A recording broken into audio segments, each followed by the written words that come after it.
வணக்கம் குரு ஜோதிடம் சேனல் நேயர்களே, நான் உங்கள் அன்பான சயின்டிபிக் வேதிக் அஸ்ட்ராலஜர் அஸ்ட்ரோ ரஞ்சித் பேசுகிறேன். நல்லது நினைப்போம், நல்லதே நடக்கும். இந்த வீடியோல பாத்தீங்கன்னா துலாம் ராசியில பிறந்தவராக இருந்தாலும் துலா லக்னத்துல பிறந்தவராக இருந்தாலும் எப்படி உங்களுடைய கர்ம பலன் கர்மா எப்படி செயல்பட போகிறது, போன ஜென்மத்தில் நீங்க செய்த பாவ புண்ணியங்கள் இந்த ஜென்மத்தில் எப்படி உங்களுக்கு வாழ்க்கை சம்பவங்களாக, சாதகமற்ற சம்பவங்களாக, சாதகமான சம்பவங்களாக உருவெடுக்க போகிறது. அது அதை வழிநடத்த ஒளி தத்துவம் எப்படி நம்மளோட ஜோதிடம், இந்திய வேத ஜோதிடம் உறுதுணையாக இருந்து நம்ம கர்மா எப்படி செயல்படுகிறது அப்படிங்கிறது இந்த வீடியோல துல்லியமா பார்க்க போறோம். அதுக்கு முன்னாடி இந்த சேனல் ஃபர்ஸ்ட் டைம் வரவங்க மறக்காம சப்ஸ்கிரைப் பண்ணுங்க. ஸோ தட் தொடர்ந்து உங்களுக்கு நம்மளோட வீடியோஸ் அடையும். இப்ப பாத்தீங்கன்னா துலாம் லக்னத்துல இருந்தாலும் துலாம் ராசியில பிறந்திருந்தாலும் உங்களுடைய மிக முக்கியமான ஒரு கிரகம் பாத்தீங்கன்னா உங்களுக்கு தேவையான கிரகம் சுக்கிரனோட நிலைமை ரொம்ப முக்கியம். ஏன்னா துலா லக்னம் துலா ராசிக்காரரோட அதிபதியே, ராசி அதிபதி லக்னாதிபதியே பாத்தீங்கன்னா சுக்கிரன் தான். சுக்கிரன் ஸ்தான பலம், திருக்பலம் அது போன்ற பலங்கள் பெறும் பொழுது கண்டிப்பா ராசி லக்னத்தை வலுப்படுத்துது. ஃபார் எக்ஸாம்பிள் பாத்தீங்கன்னா மீன லக்னத்துல மீனத்துல சுக்கிரன் உச்சம் பெறுகிறார், ரிஷபத்துல ஆட்சி பலம் பெறுகிறார், துலாமிலேயே ஆட்சி பலம் பெறுகிறார். ஸோ ஆட்சி பலம் பெறும் பொழுது ஈவன் 8ஆம் இடத்துல மறைந்திருந்தாலும் அது ஒரு பலம் தான்.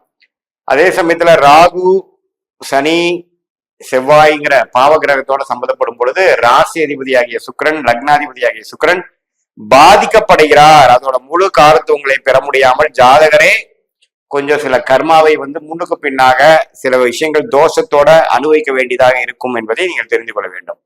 எந்த விதத்திலும் சனி, ராகு, செவ்வாயோட பாதிப்பு இல்லாமல், சேர்க்கை இல்லாமல், பார்வை இல்லாமல், குருவின் பார்வை, பௌர்ணமி சந்திரனின் பார்வை புதனோட சேர்ந்து இருக்கும் பொழுது நல்ல பலனை கொடுக்கக்கூடிய கர்மா பலன் செயல்பட போகிறதுங்கிறது நீங்க தெரிஞ்சுக்கணும்.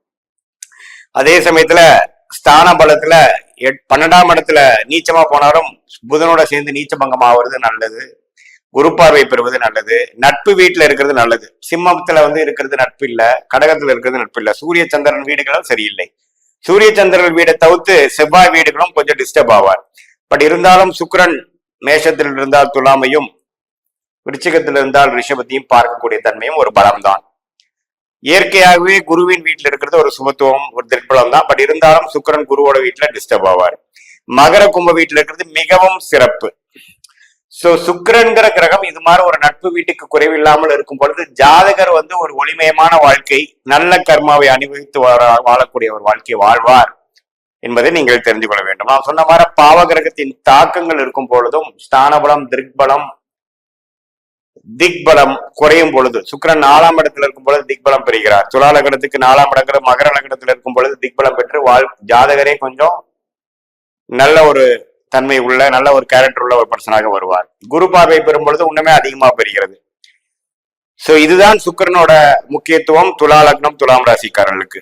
அடுத்தபடியாக மிக முக்கியமான ஒரு கிரகம் பாத்தீங்கன்னா ராஜயோகத்தை கொடுக்கக்கூடிய கிரகம் யாருன்னு பாத்தீங்கன்னா சனியும் புதனும். ஏன்னா சனியும் புதனும் நல்லாக இருந்து விட்டாரே போதும், சனி திசை புதன் திசை துலா லக்னம் துலா ராசிக்காரர்களுக்கு வந்துட்டா போதும், வாழ்க்கையில் மேன்மை பெறுவோம், வாழ்க்கையில டெவலப்மெண்ட் இருக்கும், வாழ்க்கை நல்லா இருக்கும்.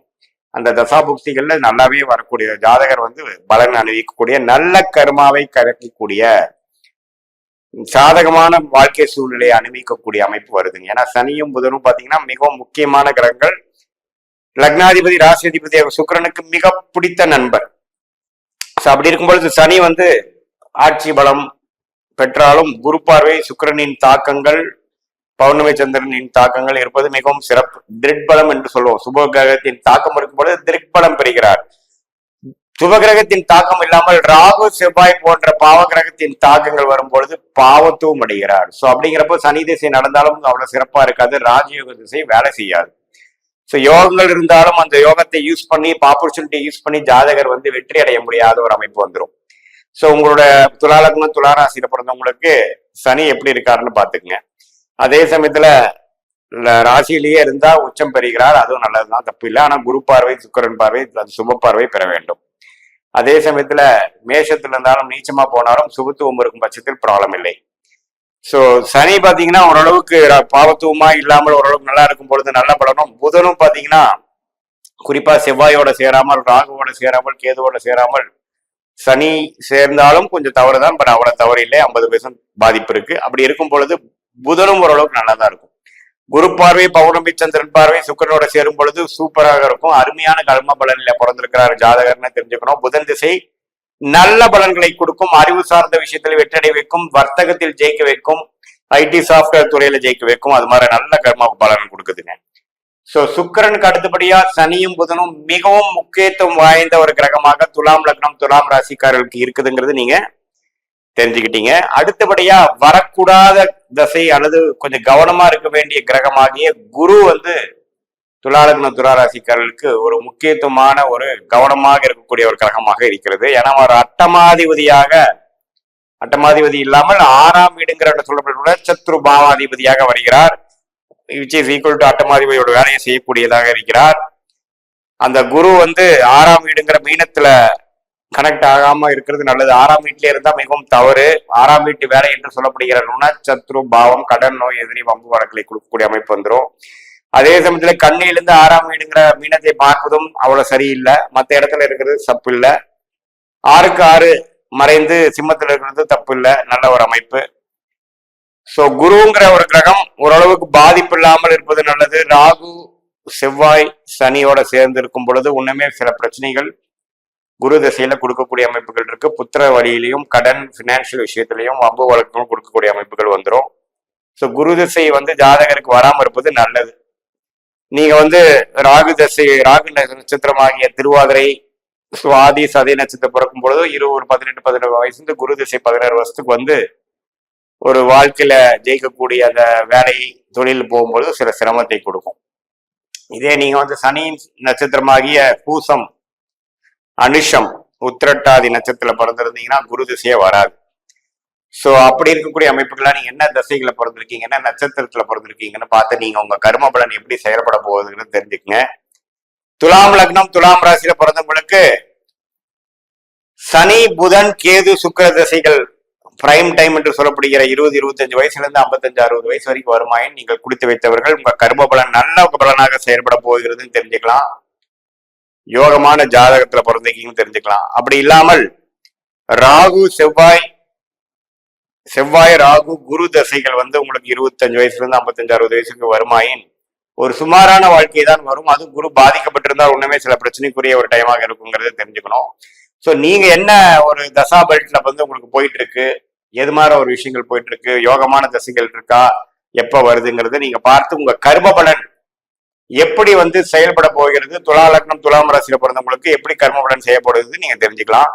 மற்ற கிரகங்களாகிய செவ்வாய் சூரியன் சந்திரன் எல்லாமே ஓரளவுக்கு நியூட்ரலான பிளானட்ஸாகவும் பெரிய பாதிப்புகள் கொடுக்காத மாதிரி. அதுல சூரியன் வந்து பாதகாதிபதியா வரகார் 11ஆம் இடத்துல அதிக திருட்பலம் பெற்றிருக்கும் பொழுது சுபகிரகத்தின் தாக்கம் பெறும் பொழுது பாதகத்தை கொடுக்கக்கூடிய அமைப்பு சூரிய திசையில வந்துடும்.